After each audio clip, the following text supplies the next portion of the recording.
Muy buenas tardes, queridos amigos de Practicatest.cl. Recuerden que mi nombre es Ricardo Cornejo, soy el instructor teórico de clase C, ¿cierto? Para tratar de darle los mejores consejos y analizar estos temarios que tenemos en Practicatest, que son tan completos y tan interesantes. Les comento, ya para los que han venido a otras clases, ¿cierto? Que el día de hoy estoy sin cámara, tuve un problema técnico, ¿cierto? Así que no voy a usar la cámara el día de hoy, pero de igual forma vamos a estar hablando y comentando, ¿cierto? Todo lo que es este temario, ¿cierto? Acerca de técnicas de conducción, ¿ya? Recuerden que hablamos del frenado, hablamos de las técnicas de frenado, ¿cierto? Hablamos del freno de motor, etcétera, ¿ya? Ahora, en la clase del día de hoy, ¿cierto? Quiero tocar un punto bien importante, ¿cierto? Vamos a empezar con este ejercicio que está acá y que vuelve a decir, ¿cierto? Como lo he dicho en otras clases, que nunca adelantes a tu propia razón, ¿ya? ¿Por qué? Porque normalmente cuando vamos conduciendo sabemos que algo puede resultar peligroso, sin embargo, decidimos no escuchar a nuestra conciencia, ¿cierto? Y hacerlo de igual forma, y muchas veces esas son las oportunidades en las cuales suceden los accidentes y se producen lamentablemente, ¿cierto? Las tragedias. Entonces, ¿qué es lo que yo quiero que ustedes sepan y hagan? Quiero que sepan que deben escuchar a su conciencia, a su razón, como dice acá, hacerle caso, ¿cierto? Y realizar las maniobras solamente cuando estén 100% seguros de que esa maniobra va a resultar en algo positivo y no en un accidente. Entonces miremos el siguiente ejemplo. Dice, suponga que usted circula a 90 kilómetros por hora y que va a adelantar al vehículo que le precede, es decir, el vehículo que va adelante de usted. Usted quiere adelantar al vehículo que va adelante de usted. Número uno dice, esa es la situación, y acá vienen los datos. Dice, número uno, dice, de pronto a 350 metros de distancia aparece un vehículo que viene en sentido contrario. Cuando pasó eso, en el primer punto de este ejercicio mental, ¿cierto? Ahí yo debía haber decidido abortar la maniobra y no realizarla. Sin embargo, muchas veces voy a pensar que mi moto es muy rápida, que el vehículo que viene enfrente viene lejos, que el vehículo que viene de frente viene lento, etcétera, ¿ya? Es así de simple. Si yo veo un vehículo que viene de frente, venga lejos, venga cerca, venga muy lejos, no adelanto. ¿Por qué? Porque para el ser humano es imposible poder determinar la velocidad a la que se acerca un vehículo a nosotros o a la que se acerca cualquier cosa a nosotros. Entonces sigamos analizando este ejercicio. Dice, vamos a volver a leer el punto número uno, ¿ya? En esta oportunidad no me voy a detener para explicarles, ¿cierto? Que hasta ahí debió haber llegado la maniobra. Dice, uno, de pronto a 350 metros de distancia aparece un vehículo que viene en sentido contrario y que también marcha a 90 kilómetros por hora. 2, el adelantamiento tarda 8 segundos. 3, en ese tiempo usted y el vehículo que viene en contra, cada uno, recorren cada uno 200 metros. El vehículo adelantado también recorre metros, recorre 160 metros. El siniestro, en el punto 4, dice que el siniestro es un hecho. Siniestro o accidente, recuerden que tiene el mismo significado em, en palabras prácticas, por decirlo así. ¿Ya? ¿Qué quiere decir eso? Que usted chocó con ese vehículo. ¿Ya? ¿Por qué chocó? Porque en el momento indicado no tomó la decisión correcta, que era, viene un vehículo, no analizo nada más, simplemente no hago la maniobra. Punto. ¿Ya? Si ustedes se fijan acá, nos entregan muchos datos. Vamos arriba, ¿cierto? Tenemos un dato, que son 90 kilómetros por hora. Dos datos, que son 350 metros. Segundo dato. Tercer dato, 90 kilómetros por hora nuevamente. Cuarto dato, 8 segundos.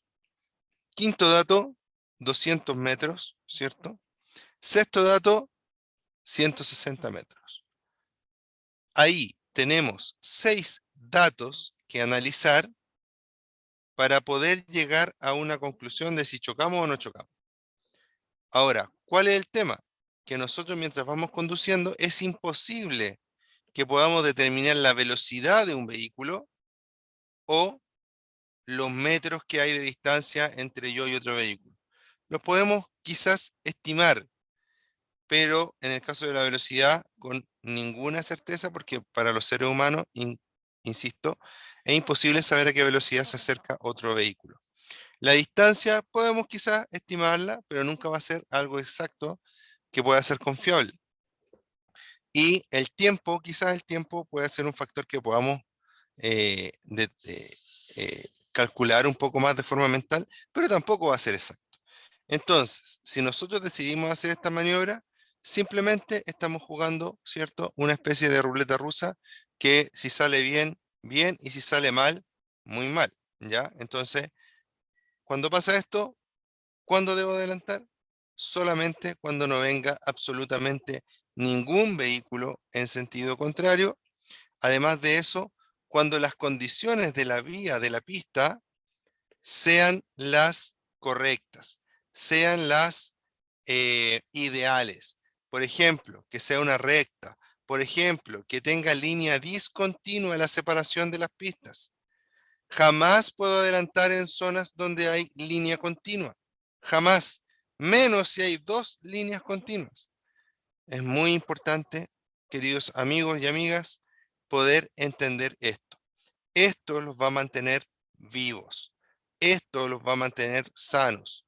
Esto va a mantener también sus motos en buenas condiciones y sus inversiones, ¿cierto?, van a durar mucho más tiempo. Luego habla de la separación entre vehículos. Dice, cuando circulen por la vía 2 o más vehículos sin el propósito de adelantar, es decir, que van, como dice uno, en trencito, ¿cierto? Van solamente circulando, ninguno quiere adelantar a otro. Dice, en un mismo sentido, que deban transitar reglamentariamente por la derecha, cada conductor debe mantener con respecto al vehículo que le antecede una distancia suficiente para que cualquier vehículo pueda adelantarlo, ingresando sin peligro en dicho espacio. ¿Qué quiere decir eso?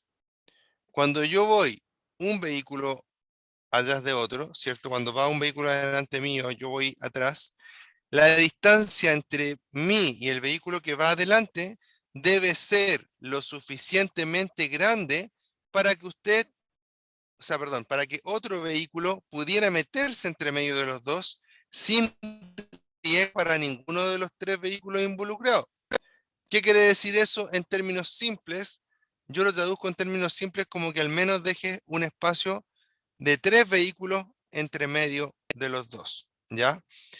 ¿Por qué? Porque si tú dejas un espacio de un solo vehículo, como en algunas personas dicen, no hay espacio para que se pueda meter otro entre medio, ¿ya? Y recuerda que no siempre el que se esté metiendo entre medio lo va a hacer porque es un mal conductor o porque es una persona que quiere ir más rápido. No, también puede ser una ambulancia, puede ser un papá o un esposo que lleva a su esposa al doctor porque va a tener un hijo, puede ser una persona que necesita llegar rápido al hospital porque se le está muriendo alguien, etcétera, ¿ya? Puede ser algo tan simple como una persona que va enferma del estómago y necesita llegar muy rápido al baño. ¿A quién no le ha pasado, cierto?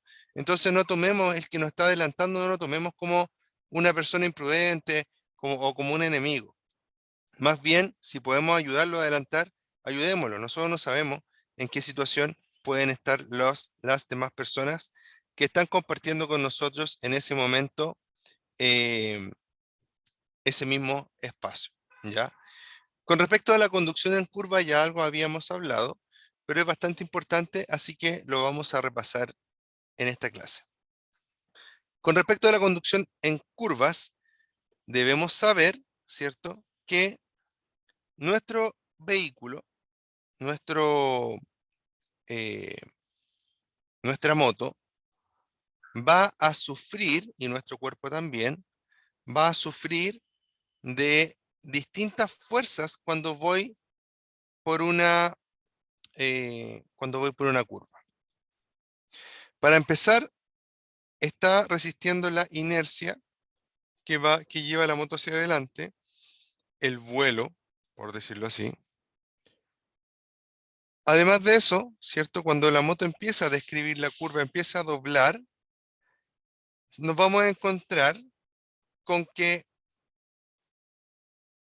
la fuerza centrífuga, que es una fuerza que nos va a tirar hacia afuera, hacia el borde externo de la curva, nos va a empezar a afectar, ¿ya? Y esa fuerza que nos está tirando fuera, que quiere que nos despistemos, ¿cierto? Va a ser mayor si tú vas más rápido o si la curva es más cerrada.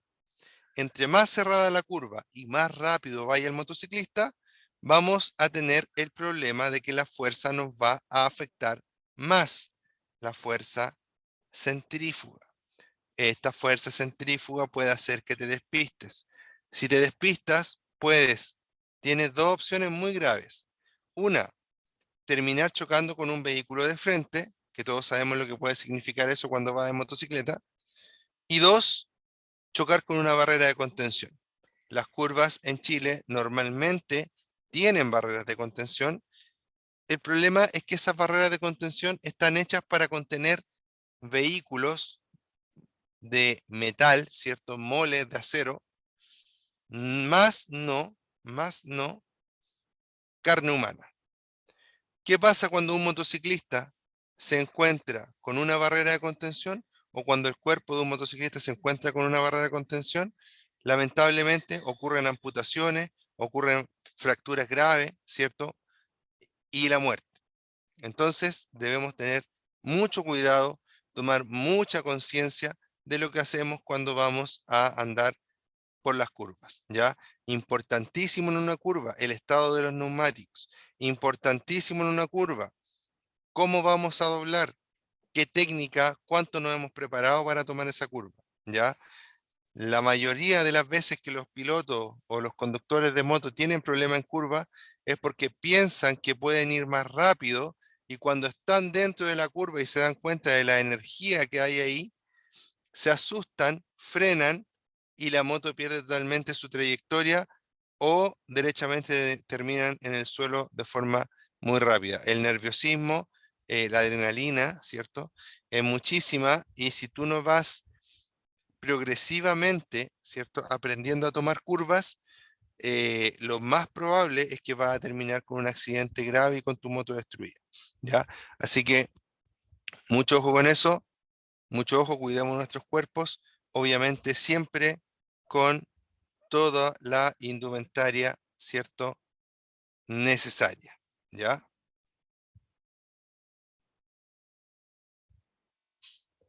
Entonces acá dice, recuerda que en lo posible debe hacer todo el frenado antes de llegar a la curva y no mientras la recorre, después del punto de inicio, ¿ya? Yo voy a la curva, ¿cierto? Veo la curva, empiezo a frenar, freno. Cuando empiezo a tomar la curva, cuando empiezo a doblar con la moto, ahí en vez de seguir frenando, lo que hago yo es acelerar, pero acelerar de forma muy suave, muy progresiva, muy contenida. ¿Por qué? Porque en una curva, por eso debemos tomar la curva a baja velocidad, porque en la curva es favorable que yo vaya acelerando, ¿cierto? Y que al acelerar de forma muy suave, ¿cierto? Nuestro, nuestra rueda trasera pueda empujar la moto en el sentido que nosotros queremos que empuje, ¿ya? No en cualquier sentido, ¿ya? Sino que obviamente esto nos va a ayudar a que la moto se vaya por donde nosotros queremos que vaya.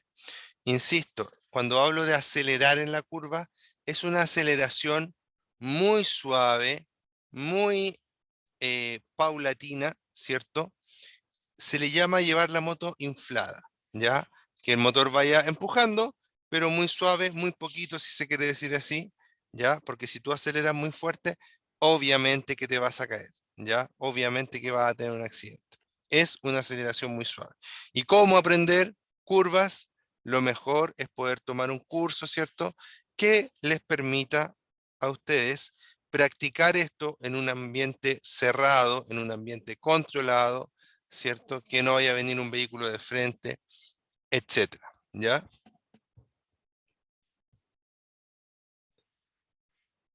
Luego dice, si es necesario frenar mientras va en la curva, hacerlo lo más suave posible con el freno delantero en gran medida y usar el freno trasero solo para corregir la trayectoria en casos de emergencia.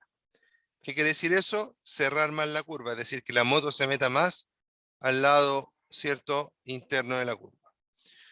Si mirar, si al virar, perdón, la rueda trasera resbala, gire cuidadosamente en el sentido de la patinada, ¿ya? Para donde se vaya la rueda trasera, para allá mismo usted tiene que cargar su manubrio, doblar para ese mismo lado, para que la moto, en vez de hacer un trompo, se deslice un poco de lado, pero con esa deslizada se logre enderezar y usted pueda retomar el control. Debe mantener siempre el trazado dentro de la pista que le corresponde.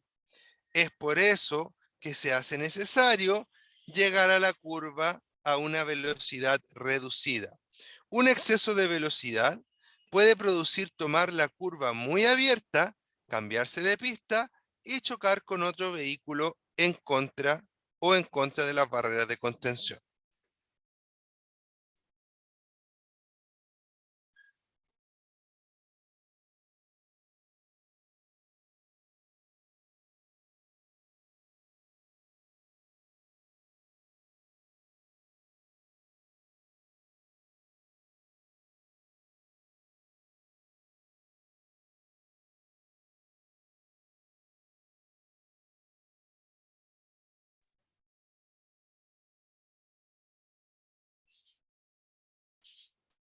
Ya, seguimos.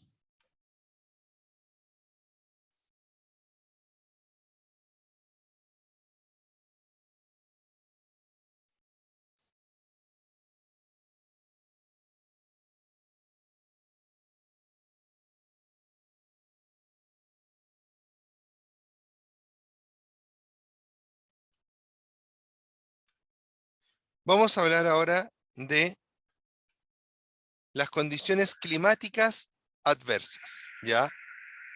Es muy importante controlar el tema, ¿cierto?, de las condiciones climáticas.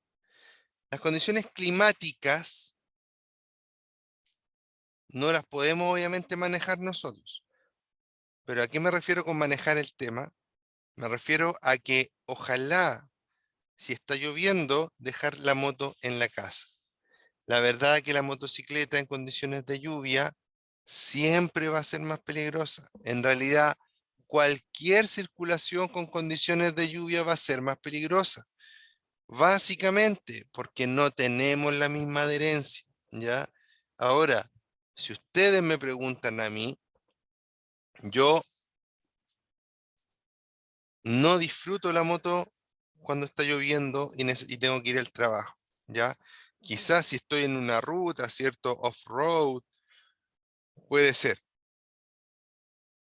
pero salir a trabajar lloviendo en moto, desde mi punto de vista, no es agradable. ¿Por qué? Porque llegas mojado, porque tenías que cambiar ropa cuando llega, etcétera, ¿ya?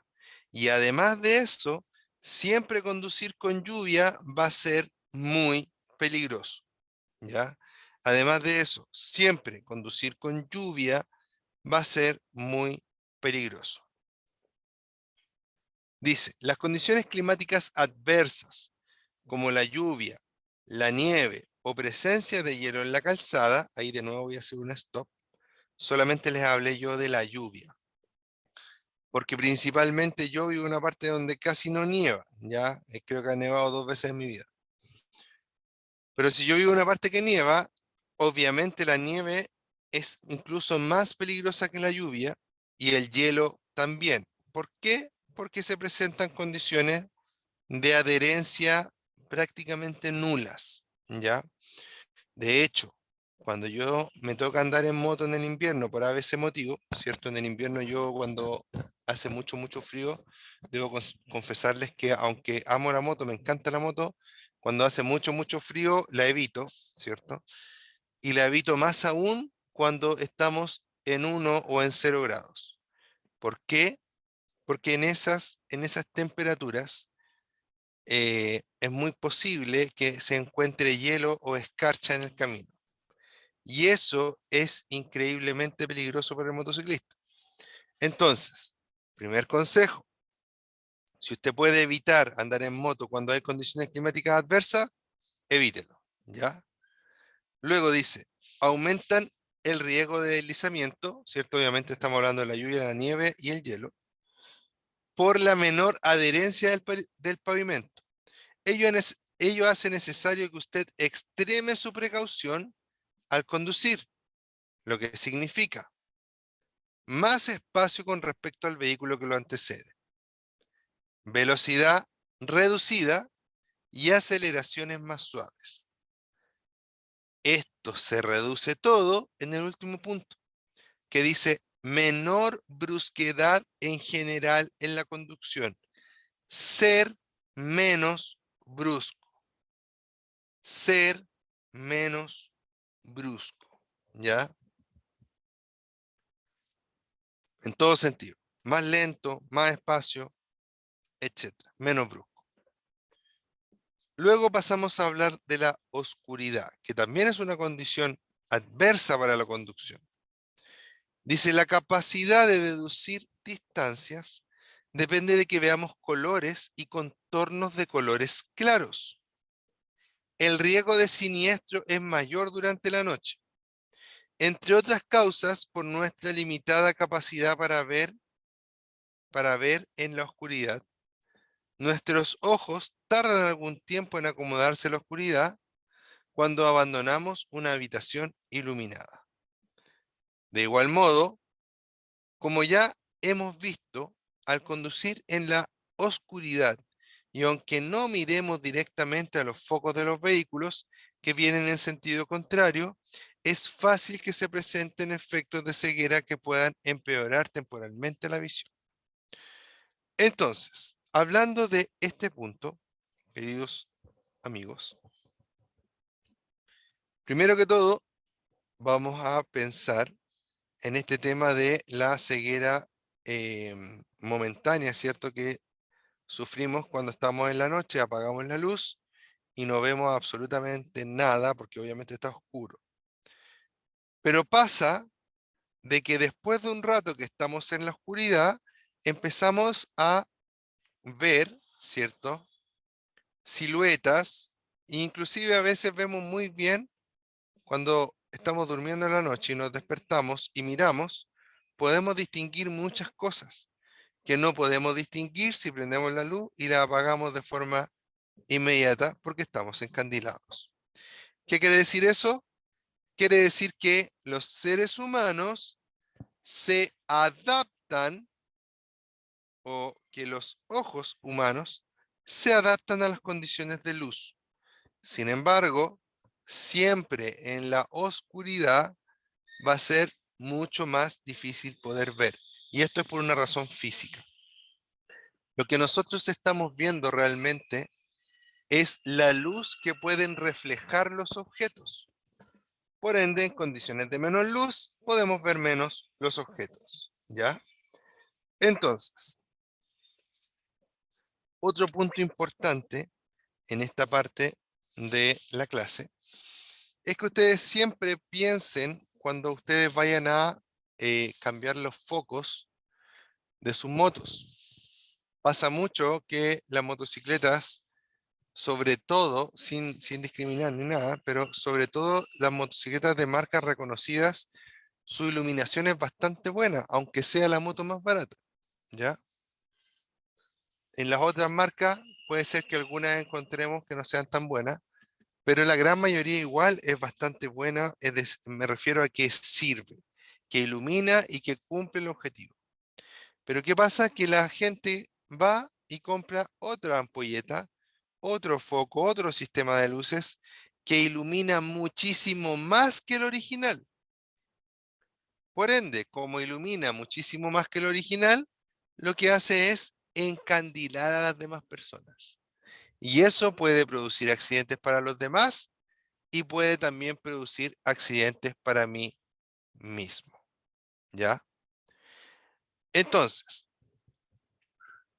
desde este punto de vista, ¿cierto? Debemos evitar este tema de las luces que son demasiado potentes, ¿ya? No son necesarias. Y si usted quiere equipar, por ejemplo, su vehículo para ir al cerro o para ir a recorrer el campo, perfecto, lo puede hacer. Pero no utilice ese tipo de luces en la ciudad porque provocan accidentes. Otro punto importante que les quiero hablar, que afecta directamente la seguridad de muchos motociclistas y que se generan muchos accidentes por esto, lamentablemente no se le da tanta importancia, pero yo creo que ustedes le den la importancia que tiene, es que, por ejemplo, vemos muchas motocicletas que traen doble foco en su parte delantera. ¿Y qué hacen los motociclistas? Bueno, ¿qué hacen las fábricas? Vamos a partir por ahí mejor. Solo dejan un foco prendido a la vez. ¿Qué quiere decir? Que, por ejemplo, no recuerdo cuál es cuál, pero, por ejemplo, el lado derecho prende cuando el lado derecho prende cuando está con luces bajas. Y el lado izquierdo prende cuando estamos con luces altas. ¿Y qué pasa con eso? Bueno, lo que pasa con eso es que se van alternando y siempre va a haber solo un foco prendido. Y cuando nosotros pasamos por ahí por algún lado, la gente te dice, tiene un foco quemado, tiene un foco quemado. ¿Qué le tiene que responder usted? Amigo, gracias, pero es así. Las motos son así. ¿Y qué es lo que no tiene que hacer usted? Hacerle una conexión, ¿cierto? Eh, media chasquilla, ¿ya? Le decimos en Chile chasquilla. En España le dicen chapucería, ¿cierto? Entonces, qué estamos haciendo ahí? ¿Qué hace ahí el motociclista? Hace que los dos focos prendan al mismo tiempo. Y eso tiene dos complicaciones. Primero es que vas a prender un foco que está orientado hacia arriba porque es un foco mayor. O sea, es un foco de luces altas, perdón. Esa es la palabra que necesitaba usar. Es un foco de luces altas. Al ser un foco de luces altas, lo que necesitamos, ¿cierto? Es que se prenda solo en lugares no urbanos y usted lo está prendiendo de esta forma en lugares urbanos, ¿ya? Y lo otro que es aún más peligroso para el motociclista, es que cuando tú prendes dos focos en una moto, en la parte delantera, dos focos que están divididos, los prendes al mismo tiempo, pareciera, cuando tú miras, cuando viene la moto, pareciera que es un vehículo que viene muy lejos. Sin embargo, es una moto que viene muy cerca. Dado este problema, ¿cierto? Dado este problema, es que un vehículo, por ejemplo, que quiere salir a la calle, mira y dice, ah, viene un vehículo, pero viene lejos. Sale y en realidad es una moto que viene cerca. Al venir cerca, ¿cierto? Los vehículos se encuentran y sucede, obviamente, un accidente con todas las consecuencias que se tienen que lamentar de un accidente. Entonces, mucho ojo con eso. Sean responsables, sean inteligentes y no hagan cosas ridículas o estúpidas derechamente con sus motocicletas, con el equipamiento que van a poner. Mejor estudien un poco más, ¿cierto? Si es que no saben del tema, estudien un poco más y vean en qué le pueden poner a la moto que realmente sirva, que realmente va a ser algo bueno para ustedes y algo bueno también para los demás y no echen a perder las cosas buenas que trae la moto para ponerles cosas que no corresponden. Además de eso, he visto muchos casos, muchos amigos que han hecho estos trabajos chasquillas y terminan con los sistemas eléctricos de las motos quemados, ¿cierto? Se les descargan las baterías, etcétera. ¿Ya?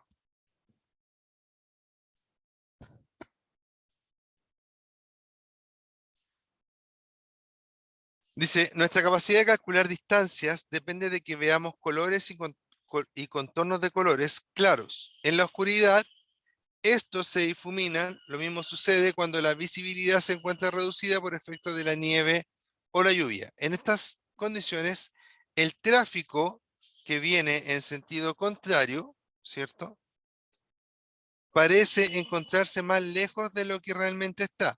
Esto puede hacer que usted aprecie más las distancias cuando desea adelantar a otro vehículo. Al conducir en la oscuridad, sus posibilidades de descubrir un obstáculo dependen, entre otros, de los siguientes factores: la potencia y ajuste de sus luces, su capacidad visual, la capacidad de reflejar la luz que tenga el obstáculo, la lluvia, la niebla o la nieve, la potencia de las luces del vehículo que viene en sentido contrario, ¿ya? Sepan que cuando hay mucha lluvia, nieve o niebla, entre más luz ustedes pongan va a ser peor, porque en las gotitas de agua que están suspendidas en la atmósfera rebota la luz y se nos viene a nosotros mismos, entonces vemos menos, ¿ya? Es por eso que los focos neblineros van en las partes bajas, ¿cierto?, de los vehículos, porque lo que tratan de hacer es hacer resaltar la línea del camino, ¿ya? Entre otras cosas. Entonces, si alguien se nos cruza, ¿cierto?, con, con ropa, por ejemplo, con ropa oscura, acá tenemos unos muy buenos dibujos para explicar esto. Cuando vamos con nuestras luces bajas, si alguien viene con ropa oscura, los vamos a ver apenas a 25 metros. Si alguien va, obviamente estamos hablando de que es de noche, ¿cierto? Si alguien va con ropas claras a 60 metros y si alguien va con ropas reflectantes a 125 metros. Con luces altas, lo vamos a ver a 150 metros con ropa oscura, digamos, con ropas claras a 300 metros y con ropa reflectante a 450 metros. ¿Ya? Muy importante tener estos datos. Por eso es que es importante que cuando nosotros andamos en lugares urbanos, andemos con las luces bajas, que son las reglamentarias para cualquier zona urbana, y para zonas rurales, cierto que obviamente las distancias son más grandes, cierto, hay menos iluminación, etcétera. Vamos a poder portar luces altas siempre y cuando no vayamos detrás de otro vehículo y no venga otro vehículo en sentido contrario al que nosotros lo estemos encandilando con nuestras luces altas. Pregunta de prueba, ya recuerden que si hay peatones en la vía, no se deben bajar las luces altas, ya. Si hay ciclistas, sí, ya, pero si hay peatones, no. Peatones es una persona de a pie. Ciclista, obviamente, una persona que va en una bicicleta. Manejo de luces en un encuentro. Dice, al encontrarse en la oscuridad y en una vía no urbana con otro vehículo que se acerque en sentido contrario, usted debe cambiar a luces bajas para no cegar a su conductor. Esto se refiere al encuentro con todo tipo de vehículos, es decir, también con ciclistas. Dirija su mirada a lo lejos hacia el borde derecho de la calzada. Y no es necesario que baje las luces cuando se cruce con peatones. Baje sus luces con anticipación suficiente pero no lo haga demasiado pronto, perdón. Baje sus luces con anticipación suficiente, pero no lo haga demasiado pronto, a menos que uno de los conductores se vea cegado por las luces del otro. Todo el espacio entre los vehículos debe encontrarse iluminado. También es importante que cambie a luces altas en el momento del encuentro propiamente tal, para recuperar una mayor visibilidad de eventuales obstáculos o peatones que caminen por el costado derecho de la calzada. Aléjese del borde derecho para evitar chocar con algún obstáculo y reduzca su velocidad, ya que su visibilidad se encuentra limitada. Si la carretera es ancha, puede esperar más tiempo antes de cambiar a luces bajas. En otras situaciones, el cambio debe efectuarse con mayor anticipación. Por ejemplo, al cruzarse con un bus o camión en un cambio de rasante. Sus conductores van sentados a una mayor altura que la de los conductores de automóviles o motocicletas.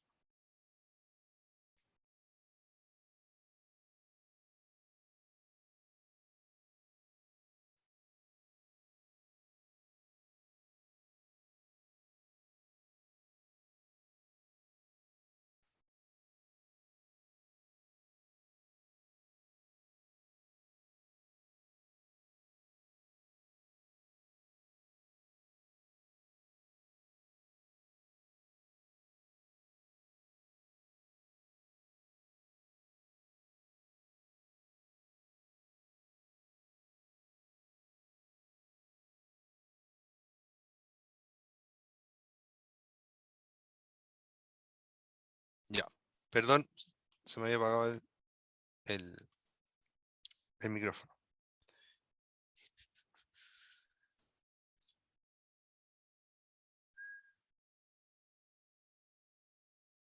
Ya, como último punto, ¿cierto? Vamos a revisar este punto 3.17, conducción con carga de una motocicleta.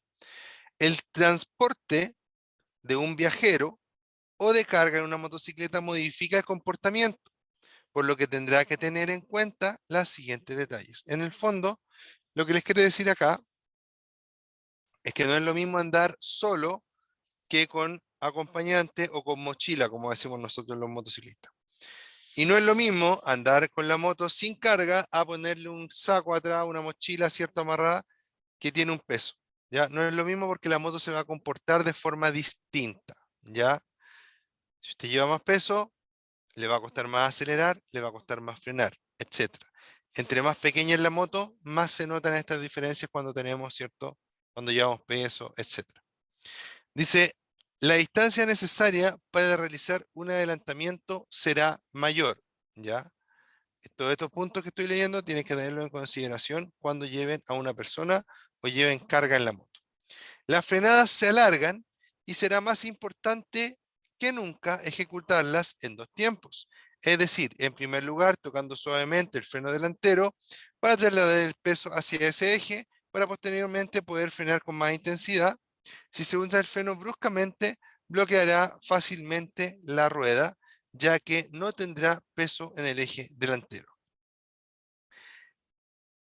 La resistencia al viento crece considerablemente, obvio, porque vamos siendo un bulto más grande, ¿cierto? Disminuye la distancia al suelo, claro, se comprimen las suspensiones, por lo tanto la moto queda más cerca del suelo. Por lo que debe tener cuidado en la inclinación sobre las curvas. Podría topar, por ejemplo, sus pedalines.